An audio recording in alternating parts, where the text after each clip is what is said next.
Então, vamos começar. Boa noite a todos mais uma vez. E a gente vai falar de Netzavim, a paraxá dupla, né, essa semana. Mas eu vou focar mais em Netzavim. E a ideia é a seguinte: vamos começar já com a paraxá, seguindo mais ou menos a ordem que a gente tem seguido ultimamente, né? Logo no começo da paraxá a gente vai falar de novo do começo. Logo no começo a gente tem o seguinte: a gente tem lá aí no número 1 das notas tem o seguinte. Já em Devarim 29, 9 e 14. Todos vós estáis hoje presentes diante de Hashem, vosso Deus, os cabeças de vossas tribos, vossos anciões, vossos policiais e todo homem de Israel. Lembrando que essa é a tradução do Tanakh da Sefer, tá? Continua dizendo, vossas crianças, vossas mulheres e o peregrino que está no meio de seus acampamentos. Desde o rachador de tua lenha até o tirador de tua água. Para que entres na aliança de Hashem, teu Deus, no seu juramento que Hashem, teu Deus, faz contigo hoje. Para que hoje te confirme para si por povo e sejas para ti por Deus, como te falou e como jurou a teus pais, Abraham, Isaac e Yaakov. E não somente convosco faça essa aliança e esse juramento, mas com aquele que hoje está aqui presente diante de Hashem, nosso Deus, e aquele que não está presente, não está aqui conosco. Isso aqui é uma referência ao Matan Torá, né? O Matan Torá também tem uma referência dessa, que diz assim, que até quem não estava, ou seja, até nós que estamos aqui hoje não estávamos lá naquele momento, também estamos na conta, certo? Então até as pessoas que estão aqui hoje, não estavam vivos naquela época, estão nessa conta, é isso que esse pedacinho quer dizer. Porque hoje, porque vós sabeis como habitamos na terra do Egito e como passamos no meio das nações pelas quais vieste a passar. Então, é bem simples, parece bem simples, mas aí vem o Rashi no primeiro passuk e ele chama a atenção do Atem Netzavim, né? A gente começa a Atem Netzavim e aí a pergunta é o que quer dizer essa palavra Netzavim? Né? De onde que vem essa palavra Netzavim? Então, a palavra Netzavim, aqui ele está traduzindo como estar hoje presente, diante, mas na verdade é ficar em pé, é uma espécie de ficar em pé, certo? Então ele vai e fala assim, que ele comenta o seguinte no 2. Isso nos ensina que Moshe juntou-os na presença de Hashem, deixou todos eles ficarem de pé na presença de Hashem, no dia de sua morte, ou seja, Moshe já tá assim, no finalzinho, já tá para subir no monte para falar, olha, porque Hashem já falou, você não vai entrar na terra e agora é o momento que você vai deixar o povo, então manda suas últimas mensagens aí e está na hora de você ir já. Aaron já foi, Miriam já foi, os dois já foram, né? Então isso nos ensina que Moshe juntou-os na presença de Hashem no dia da sua morte para que pudesse iniciar um novo acordo com ele. Eu traduzi a palavra como acordo, né? Porque mesmo, se a gente voltar aí no antepenúltimo passuk, ele fala assim, Anohi koret et habrit. Essa palavra brit costuma ser traduzida como aliança, mas aliança é uma coisa assim meio difícil da gente. Então assim, o Hashem está fazendo eu não gosto de usar esse termo justamente por causa dessa palavra que é usada com outras conotações, certo? Então é um novo acordo, não que fica necessariamente tira o antigo, mas que adiciona umas coisas novas, tá? Então essa é a ideia. Então, e aí, se a gente voltar nesses passuquim, tem aí marcados em negrito algumas palavras no hebraico. Na verdade, é a mesma palavra que está marcada. Então, no primeiro passuco tem Hayom, no terceiro passuco tem um Hayom também, no quarto passuco também tem um Hayom, no último passuco tem um Hayom. Então, é Hayom, Hayom, Hayom. Então, o dia de hoje é repetido várias vezes. Nesses poucos passuquim a gente vê essa palavra sendo repetida várias vezes. Então, no dia de hoje, o que quer dizer essa ideia? Então, o termo aqui é usado muitas vezes num curto período. E aí a gente vê que, o quê? É fácil dizer, esse dia é importante. Esse dia tem uma importância muito grande. Ou seja, tem alguma coisa que tem aqui que a gente tem que prestar muita atenção. Talvez mais de uma coisa, certo? Então, se a gente voltar no Rashi lá, a gente vê que ele já falou duas coisas. Primeiro, Moshe vai morrer. E segundo, tem uma espécie de um novo acordo. certo? Uma nova aliança, se for o caso. Então, Moshe junta o povo no dia que ele vai morrer. Então, e assim, a gente tem que lembrar que há mais de 40 anos ele já é o líder do povo, né? Desde a saída do Egito, passando por diversas coisas, matar a Torá, recebimento da Torá, passar pelo mar, não necessariamente nessa ordem, né? Chegar a ter que passar anos no deserto, 40 anos no deserto, por causa dos Meraglim, etc. E tal, né? Então, a gente tem mais de 40 anos de Moshe liderando o povo aqui, e aí, quando Moshe vai sair, vai deixar a liderança com outra pessoa, Hashem fala, beleza, agora que você vai passar a liderança, a gente tem que lembrar que vai ter que mudar, o acordo vai ter que ter coisas novas aqui agora por causa disso, né? Então, essa é toda a ideia. Então, agora eles estão indo atravessar o Yarden, o povo está indo atravessar o Yarden e entrar na terra, né? Moshe junta o povo e fala essas coisas que a gente acabou de ler, né? Então esse é um dia muito importante que a gente falou, o dia que Moshe vai embora, ele vai morrer e vai passar para Yehoshua, vai passar para Josué a liderança. Então Yehoshua vai assumir o lugar. Aí no número 3 aí, o Rashi dá uma explicação para a palavra Hayom, né? Então, nesse dia, Hayom, como o dia que dura para sempre. E essa é a explicação do Rashi que eu vou usar até o final. Então, assim, ela é meio esquisita no começo mesmo, e aí a gente vai tentar destrinchar e explicar. Então, como o dia que dura para sempre, pois quando escurece por um período, ele clareia novamente. Esse é o comentário do Rashi, é só isso. E esse vem do Midrash Tanhuma e da Gemara. Tá? O que isso quer dizer? Vamos lá, a gente vai explicar os pontos. Tá?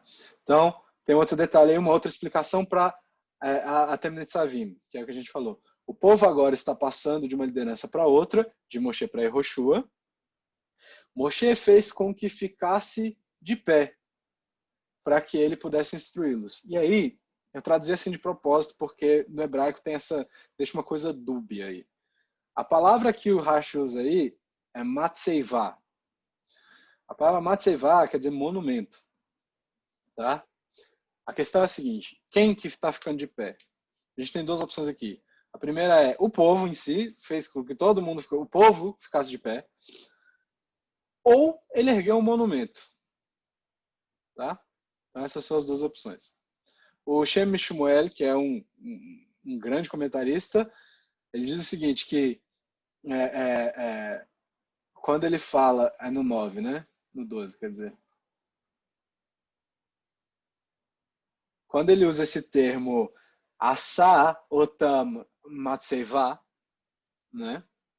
Quando ele usa esse termo, ele está falando o quê? Ele está falando que ele fez para eles um monumento. Ou seja, o Shem Shmuel está falando, a primeira opção não é o que está acontecendo. Ou seja, ele não fez do povo um monumento, não fez o povo ficar em pé. O monumento é a lei ao povo. Ele levantou um monumento. Certo? E isso, ele mesmo conclui, é uma coisa estranha de se dizer. Por quê? Antes de eu responder por quê, eu vou recapitular para a gente não se perder. Certo? Então, a gente sabe o quê? Hayom, repetiu Hayom várias vezes, é um dia importante. Segundo, é um dia de troca da liderança, ou seja, Moshe vai morrer, né? Então, e é um dia que, ao mesmo tempo, tem esse aspecto que nem o Rashi falou ali em cima, de que é escuro e clareia, certo? Então, e além disso, a gente tem uma espécie de um novo acordo e a construção desse monumento, dessa Matseivá, certo? Ou alguma coisa semelhante a isso. Então, a gente consegue entender de uma forma mais simples mesmo que esse dia é importante, mas o Rashi está tentando ensinar alguma coisa um pouco diferente para a gente aqui. Ele está tentando ir um pouco além do Passuco. O Rashi costuma ser o cara do Passuco, mas não é o caso aqui, principalmente nesse comentário do Hayom aqui que a gente viu. Então, uma coisa que a gente que eu sou obrigado a falar aqui hoje é que essa palavra Matseivá, apesar de a gente usar ela hoje no judaísmo tradicional, no judaísmo normal, a gente usa Matseivá como uma pedra que é colocada no túmulo da pessoa depois que passa um determinado tempo da morte da pessoa. Na Torá, a palavra Matseivá, a partir de determinado momento, não tem uma conotação boa. Tá? Então, não é uma conotação muito boa para a palavra matzevá. Então, vamos ver onde que a gente vê isso, de onde que eu estou tirando isso. No número 4, tem o seguinte. Lotakim lach matzevá asher shana Hashem Elokecha. Tá? Então, e não levantarás para ti um pilar, que é a matzevá, porque Hashem, teu Deus, odeia. E aí, como é que fica essa situação? Então, Moshe fez, se o que o Hashem Mishmuel está falando, Moshe fez uma coisa que Hashem não gosta agora. Então, a gente tem um problema. Tá? E aí o Rashi acaba perguntando duas coisas nessa situação. Qual que é a diferença entre uma matzevá, que é uma coisa que está escrita aqui agora, que Hashem odeia, e um misber, e um altar, que é o que Hashem quer agora? Inclusive, quando a gente vai entrar na terra de Israel, Hashem fala, esse negócio de misber, de fazer misber em qualquer lugar, não pode mais. Agora você vai fazer um misber só, e o misber é no templo. Só o templo pode ter o altar. Certo? Você não pode mais fazer no fundo da tua casa, você não pode fazer mais onde você está andando. Então, qual que é a diferença? Essa é a primeira pergunta que ele faz. E por que antes, e ele vai puxar isso, na época dos patriarcas, fazer uma matzevá era ok. Os patriarcas fizeram um monte. Principalmente Yaakov. Yaakov fez várias matzevot, vamos dizer assim. Então, por que naquela época era ok e agora não é mais? Certo? E aí no 5 ele meio que vai responder. Ele vai falar, ele puxa o Asher Shaná, né, que Hashem, teu Deus, odeia.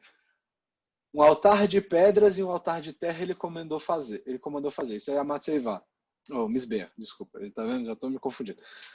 Então, o que ele está falando, altar de pedras e um altar de terra comandou fazer. Então, isso que Hashem quer. A matzevá, porém, ele odeia. Ele está fazendo referência ao Shoshaná, tá? Pois era um ordenamento religioso entre os pagãos.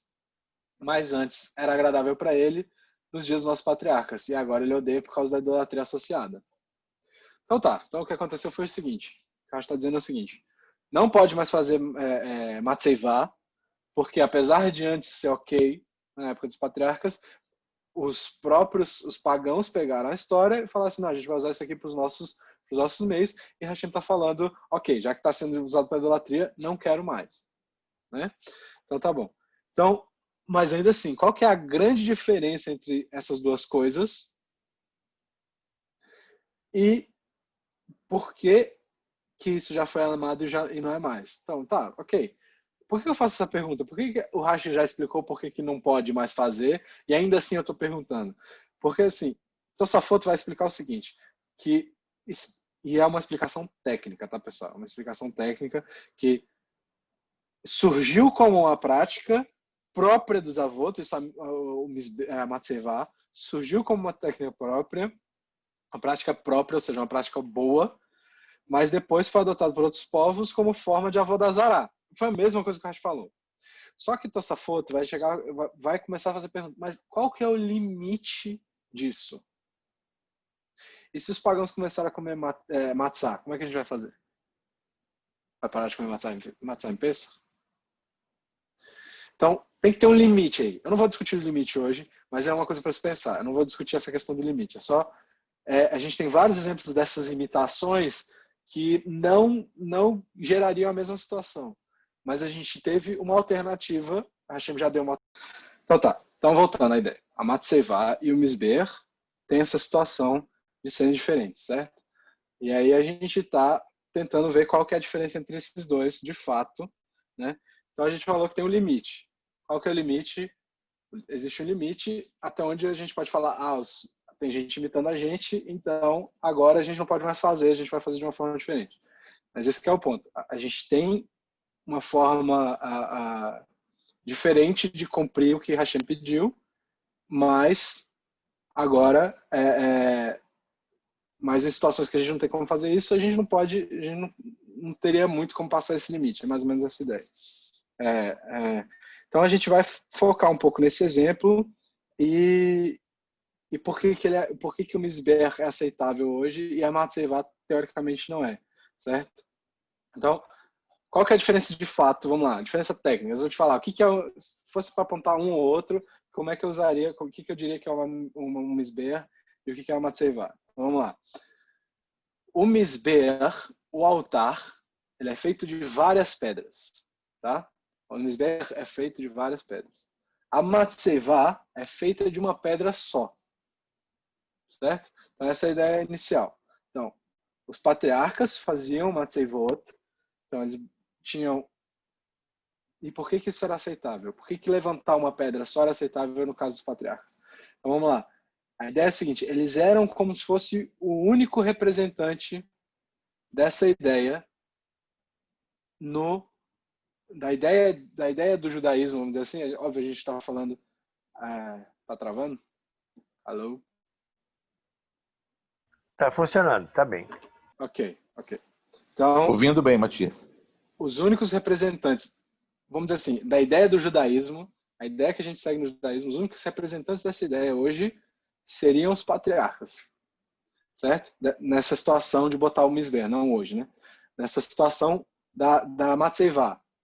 Matzevah é uma coisa só, é uma pedra só, e só os patriarcas, como representantes únicos, vamos dizer assim, teriam como usar isso. Então é 1 para 1, vamos dizer assim. Como só tem Avraham, ele pode fazer uma pedra só. O Mizbeach, o altar, ele não tem essa característica.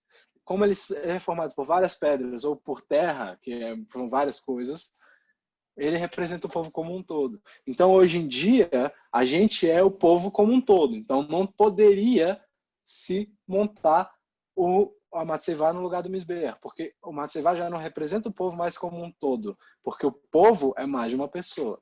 Faz sentido isso? Tá? Então, essa é a ideia. O povo é representado pelo Mizbeach, porque o Mizbeach é formado por várias partes. Né? Então, se a gente for fazer uma associação judaísmo e paganismo agora, a gente vê essa questão. Unidade na divindade. Hashem é um. Hashem Elokeinu, Hashem Echad é um, certo? E isso é contraposto a várias divindades do paganismo. E aí a gente vê a centralização da Avodá, a centralização dos serviços num lugar só, no templo, quando a gente fala do judaísmo na época da Torá, a gente fala, na época do Taná, a gente fala dessa centralização do trabalho, essa centralização da Avodá, essa centralização do serviço para Hashem. Só tem um lugar que você pode fazer isso de verdade, só tem um Mizbeach que você pode usar, só tem um altar que você pode usar para fazer essas coisas. Então, aí a gente vê como é que é o paganismo. Você pode fazer em qualquer lugar, só levantar uma pedra lá e mandar ver, e se ajoelhar diante da pedra e tá ok. Né? Então, essas são as diferenças aqui no caso. E grande parte do problema é essa gratificação imediata, de você poder levantar uma pedra em qualquer lugar, se abaixar lá para o negócio, tudo bem. Então, a Matzevah tem esse aspecto de gratificação imediata. Né? O Mizbeach não é assim, você tem que construir, você tem um trabalho, ele é centralizado, ele é formado por vários pedaços, ele representa o povo como um todo, porque o povo é formado também de várias partes diferentes. A gente fala isso em Sukkot, né? Em Sukkot tem muito esse aspecto, a gente fala as 4 espécies, representam os 4 tipos de judeus, o povo inteiro como é diferente, né? Mas representa uma coisa só. Então, quando a gente entende essa essência, a gente pode fazer a seguinte pergunta: por que Moshe construiria uma matzeva, um monumento nessa situação? Né? De acordo com Shem Shmuel, esse é o caso que o Rashi está dizendo, que quando ele usa essa palavra matzeva, ele está falando que Moshe construiu um monumento naquele momento, ou levantou um monumento, né? Na questão de construção aí, porque a gente está falando que é uma pedra só. Né? Então, vamos voltar um pouquinho para a ideia do Hayom, da repetição da palavra Hayom nesse espaçoquinho aí.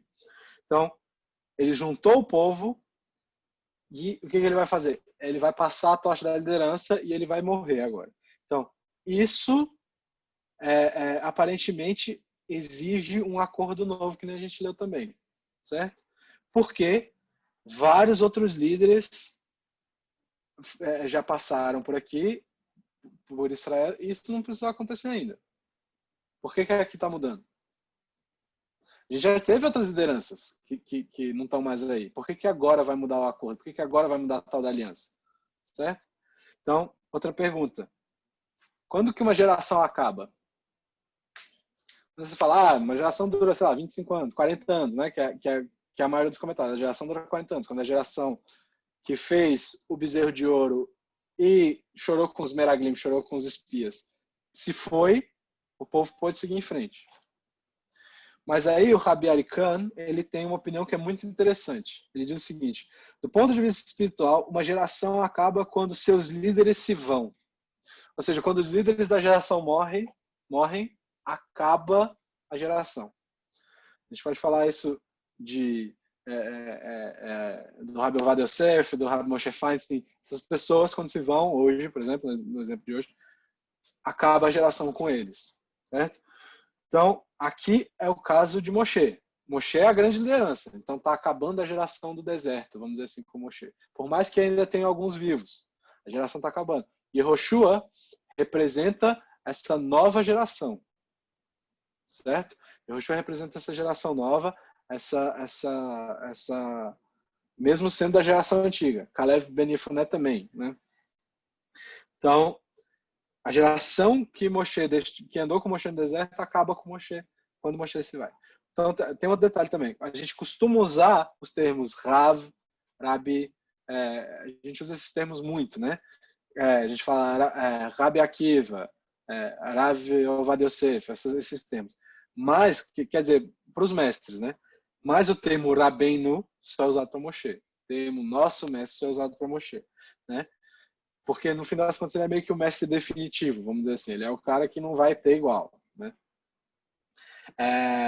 E ele é diferente dos outros líderes de uma forma que é muito latente, é muito evidente. Ele é a fonte. Ele é a fonte da Torá. Sim, a Torá vem de Hashem, mas ele está ligado diretamente à fonte da Torá. Certo? Então, Moshe, quando morre, ele não está simplesmente passando a liderança para Yehoshua. Ele vai sair, mas Yehoshua não vai ser um novo Moshe. Yehoshua vai ser Yehoshua, que é bem diferente. Inclusive, todo mundo meio que nota a diferença no começo, vamos dizer assim. Então, isso é muito interessante porque isso envolve um tema que é complexo, mas é muito interessante também. E isso pode ajudar um pouco esse tema pode ajudar um pouco no nosso entendimento também. Quando o povo saiu do Egito, quando é que ele se tornou nação? Quando é que a gente pode dizer que o povo se tornou nação de fato? Quando é que a gente pode dizer que o povo deixou de ser um monte de gente separada e virou nação, virou povo de Israel? Certo? Então, assim, a gente tem vários desses. Não é uma coisa só, tá, pessoal? Que a gente fala assim, pronto, isso aqui define. Tem uma que meio que amarra todas as outras que acontecem, mas ela é a última a acontecer, a gente pode falar assim, tá, aqui eu posso dizer, mas quando virou de fato, quando é a primeira vez que a gente pode chamar de povo, é meio difícil, é um tema um pouco complexo. Mas tem um ponto que, se a gente pensar principalmente do ponto de vista geopolítico, tem um elemento que quer dizer bastante coisa nesse sentido, que é, para ser uma nação, você precisa ter um território, você precisa ter uma terra. Óbvio que o povo já transcendeu, vamos dizer assim, essa noção de ter uma terra já tem muito tempo. Mas quando o povo entra na terra, tem um aspecto associado a essa nacionalidade, vamos dizer assim. Quando o povo entra na terra, alguma coisa muda. A gente já teve esse aspecto territorial para ser uma nação, vamos dizer assim, né?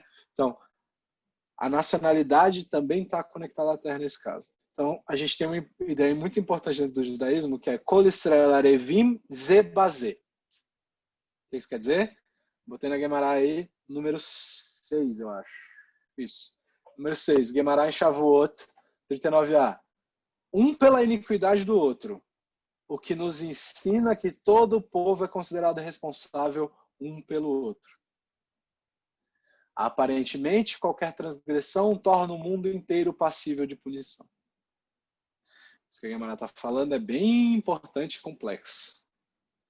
Então, quando o povo entra, é isso que a Gemara está falando, quando o povo entra na terra de Israel, essa coisa nova aparece. Aparece essa ideia de um pela iniquidade do outro. Ou o povo é responsável um pelo outro. Certo? Então, isso aparece em Matot, na Parashá Matot, que aparece essa responsabilidade mútua, vamos dizer assim. Só que ela se torna na realidade de fato quando o povo atravessa o Yarden. Quando Moshe se vai e o povo começa a entrar na terra de fato. E ela é composta por duas partes, vamos dizer assim. Se a gente for falar dessa situação de de responsabilidade mútua, a gente tem dois aspectos dentro dela. O primeiro aspecto é, se alguém me vê cometendo um erro, vamos dizer assim, essa pessoa meio que tem a obrigação de me ensinar, de vir conversar comigo. Óbvio que tem várias formas de fazer isso, né? Não precisa falar, apontar o dedo, não. Você vai falar com a pessoa. Então, me ajudar a melhorar. Essa é a situação. A pessoa tem que me ajudar a melhorar. Então, e o segundo aspecto, se eu faço uma brahá, vamos supor, então eu e um amigo com uma maçã, que eu faço uma brahá para comer a maçã. Essa outra pessoa pode falar amém e é como se ele tivesse feito a brahá, como se ele tivesse feito a bênção, certo? Então eu faço borepri haetz para comer a maçã, a pessoa do meu lado que também quer comer a maçã pode falar amém e comer a maçã sem precisar fazer a brahá, porque quando ele fala amém, ele está falando que a minha brahá vale para ele. A questão é a seguinte, se o meu amigo tiver com a maçã e eu não quero comer maçã, eu posso fazer a brahá por ele? Não, eu não posso fazer a brahá por ele, certo? Mas, vou dar um exemplo aqui. Começou Shabbat, vamos fazer o Kiddush. Eu fiz o Kiddush.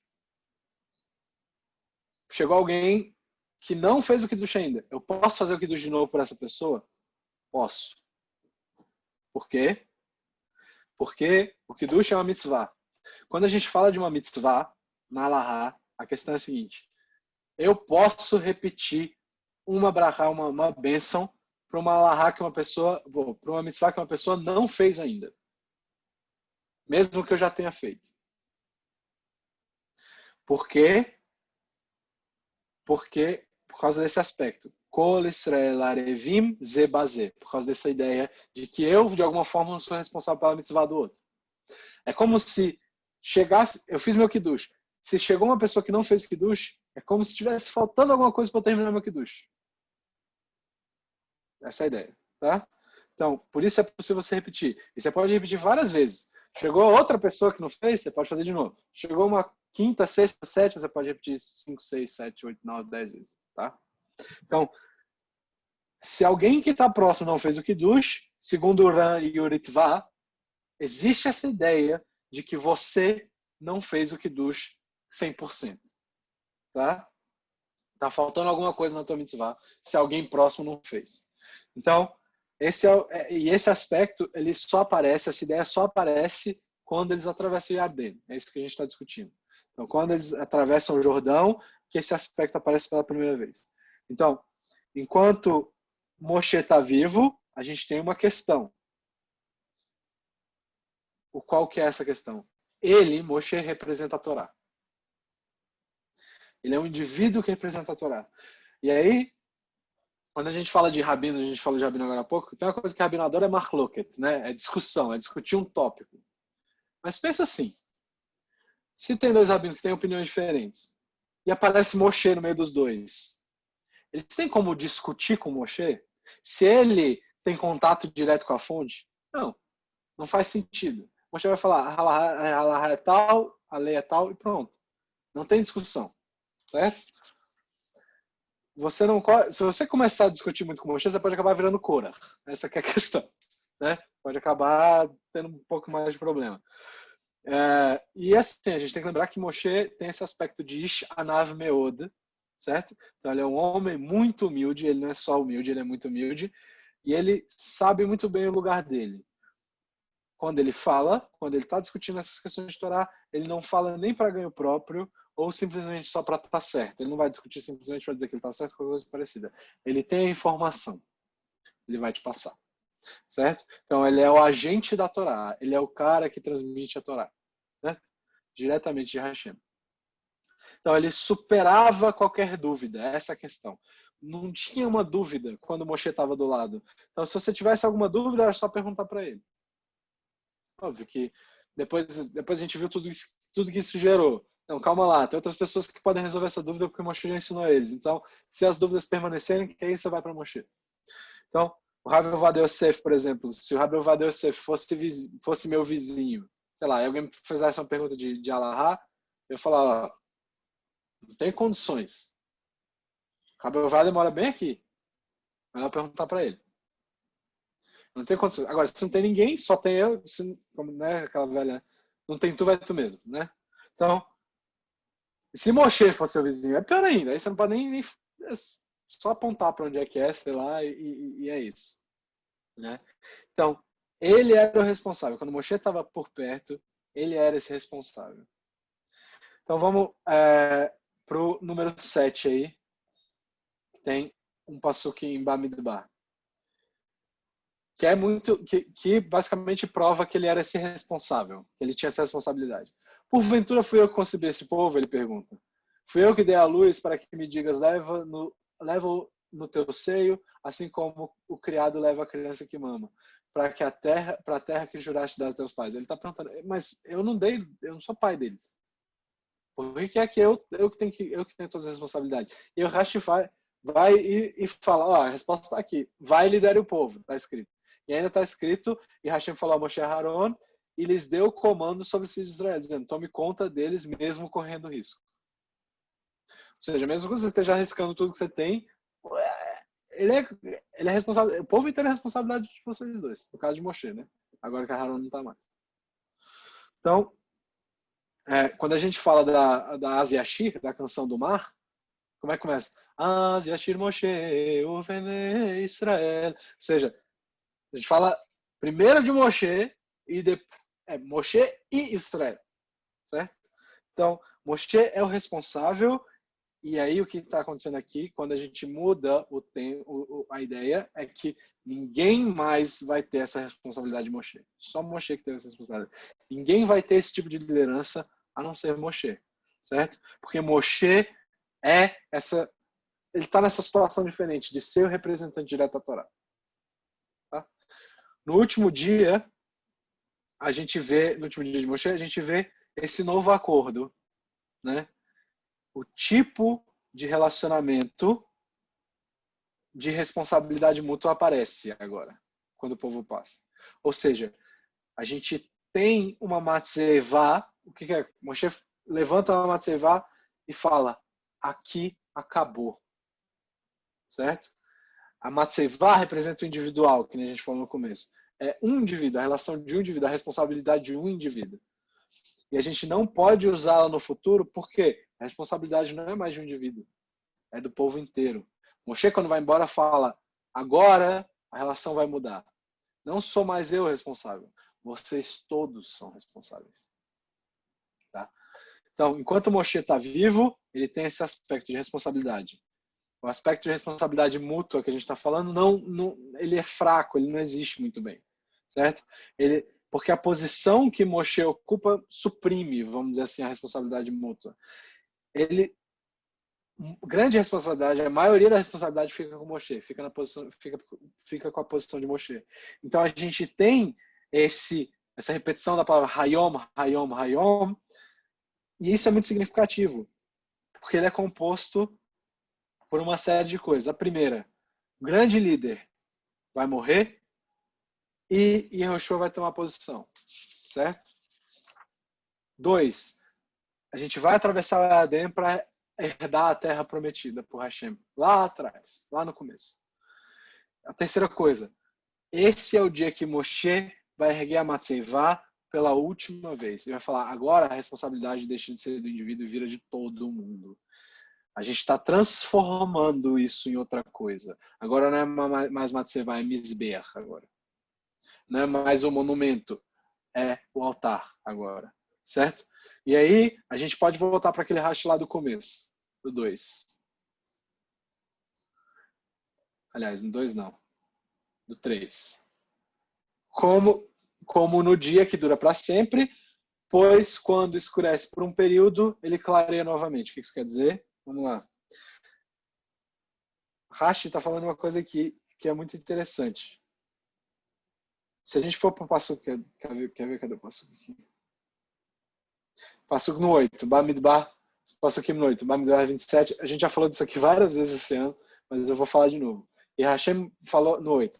E Hashem falou a Moshe dizendo que Hashem, Deus dos espíritos de toda a criatura, nomeia o homem sobre a congregação e que saia diante deles e que entre adiante deles, né, na terra, e que faça sair e que os faça entrar, para que não seja a congregação de Hashem como ovelhas que não têm pastor.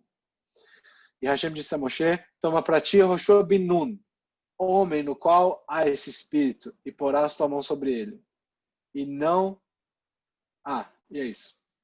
Certo? Desculpa, pessoal. Ficou faltando botar dois pasquinhos aqui. Deixa eu ler aqui em português. Rapidinho. Sabia que eu tinha esquecido alguma coisa. 27, vai até o 20.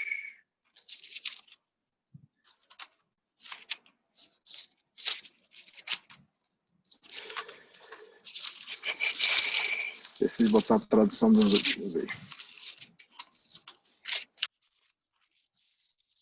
7 até o 20.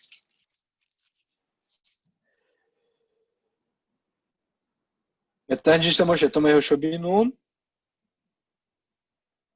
e ele o farás estar diante de Elazar, o sacerdote, e diante de toda a congregação, e o recomendarás à vista deles. E aí vem a parte importante. E tomarás e darás de teu brilho a ele, para que toda a congregação dos filhos de Israel lhe obedeça. Que brilho é esse?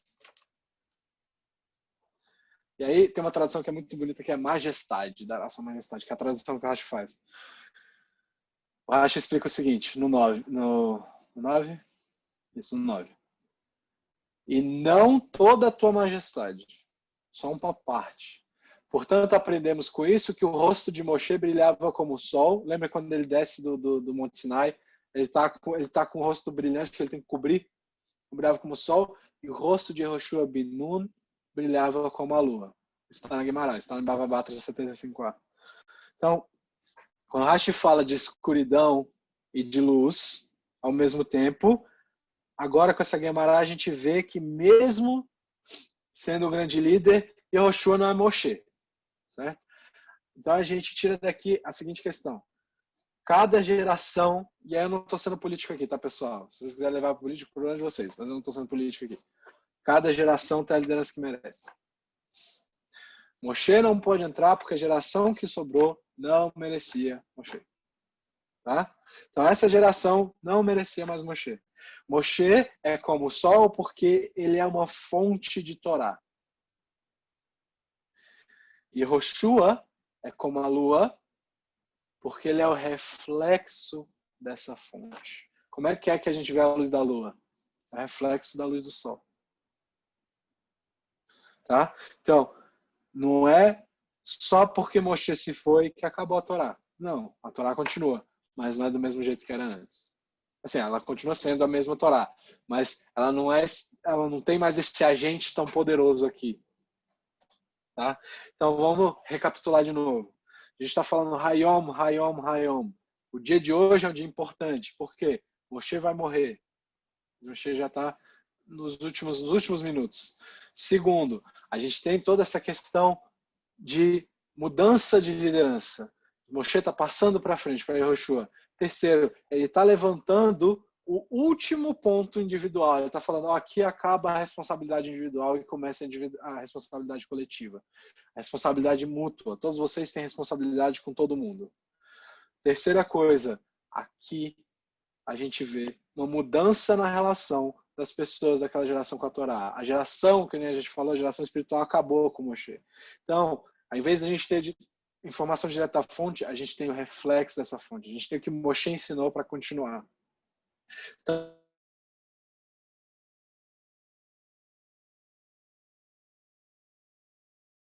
vou falar disso aí, Antônio. Moshe passa da parte da luz dele para Yehoshua. Consequentemente, Yehoshua passa para todo o povo. Certo? E a gente vê isso em Pirkei Avot. Pirkei Avot, que é uma das Mishnayot mais importantes que a gente tem, fala o seguinte. No primeiro passo do Pirkei Avot, no primeiro Perek do Pirkei Avot, a gente vê Moshe recebeu a Torá. Então, Moshe kibel Torá mi Sinai. Então, Moshe recebeu a Torá no Sinai. Transmitiu a Yehoshua, este aos anciões, este aos profetas e este à comunidade da grande sinagoga, que proclamou três grandes princípios. Sede circunspectos com vossos julgamentos, formai muitos discípulos e levantai barreiras em torno da Torá. Essa segunda parte é menor aqui na nossa discussão. A questão é, o que aconteceu? Agora espalha. agora espalha. Então, a luz da Torá, o sol agora vai se pôr e vai espalhar a luz pela lua, e a lua, consequentemente, por todos nós. Então, agora, cada um de nós se torna, de uma certa forma, independente de Moshe. Mas, com essa independência, vem a responsabilidade. E a luz da Torá agora está espalhada pelo povo, sendo liderado por Yehoshua, né? Então, a gente tem esses momentos e, para ser bem sincero, a gente está num deles em que o mundo parece muito escuro, muito difícil, tudo está complicado, a gente vê dificuldade em tudo. Isso significa que o quê? Tem pouca luz chegando, né, do ponto de vista espiritual. A luz da Torá é responsabilidade de todo mundo e ela não está forte como deveria. Cada um de nós é responsável por essa luz. Não é à toa que a gente usa o termo Or Lagoim, né? Luz para as nações. Então, se o mundo parece escuro, é porque talvez a gente não esteja permitindo a entrada dessa luz direito. A gente não está permitindo que a luz entre e brilhe como ela deve brilhar. Moshe tinha essa luz sobre ele. Então, se ele aparecesse, a luz ia entrar. Não ia ter como alguém deixar ou desdeixar. Mas, quando ele passa para Yehoshua, todo mundo vê a diferença. A diferença entre o sol e a lua é muito clara. É muito clara essa diferença. Certo? Então, agora Moshe levanta a última Matseivá, ele levantou o último monumento antes de dar Deus para o povo, para dizer que o tempo da Matseivá passou, acabou agora. Acabou o tempo dessa responsabilidade individual. O tempo da luz da Torá ser responsável por essa responsabilidade, ser a coisa que carrega essa responsabilidade, passou. Agora o povo é responsável. Todos nós somos responsáveis uns pelos outros. E por nós mesmos. Isso é importante lembrar. Não adianta você falar, não, agora só vou cuidar da vida do outro. Calma. Então, primeiro, a ideia é trabalhar em si mesmo para poder, então, quem sabe, ajudar o outro a se resolver também. Né? Para permitir a entrada, talvez, um pouco mais de luz em momentos difíceis como o momento de agora. E antes de colocar, para citar o pessoal que gosta o pessoal gosta de viajar, o pessoal que gosta de viajar de avião sabe, né? Como é que as aeromoças falam? Se tiver despressurização da cabine e uma pessoa do seu lado precisar de ajuda, você primeiro põe a máscara em você. Depois você põe no outro que precisa de ajuda. Então essa ideia vale aqui também. Eu botei aí no finalzinho, no 11, uma coisa que foi escrita pelo Elie Wiesel sobre responsabilidade. A consideração pelos outros deve preceder ao conhecimento acadêmico. A erudição abstrata pode acabar se tornando um jogo intelectual fútil. Palavras não são apenas ligações entre palavras, mas também entre os seres humanos. ênfase no outro é algo primordial no judaísmo. Achrayut, responsabilidade, contém a palavra acher, o outro. Nós somos responsáveis pelo outro. E aí o Rabbi Israel Salanter fala assim, somos. Mas calma aí. Primeiramente deve-se arrumar a sua casa, depois a sua cidade e depois o mundo. Primeiro a tua máscara. Tá? Então, como Hashem, a gente tem que também dizer Yehior no momento desse. Hashem lá na criação falou, pô, isso aqui também é Yehior, que faça-se a luz. A gente também tem que deixar isso acontecer hoje em dia, né? E a gente tem que entender que essa luz vem da Torá. Essa é uma coisa boa, é uma coisa muito boa que é para a gente aprender antes de Rosh Hashanah, para a gente refletir, para a gente meditar sobre antes de Rosh Hashanah. A gente tem essa responsabilidade sobre nós mesmos, e aí eu sempre trago a ideia de Mussar aqui. Mussar é uma forma de construir o teu interior, uma forma de construir o teu mundo interior. É o que o Rabbi Israel Salanter, o grande fundador do movimento de Mussar, lá na Lituânia, que começou essa ideia. Ele falou assim, a gente tem que trabalhar em nós mesmos, isso é básico, para você entender o Torá, se você não tiver construído Então,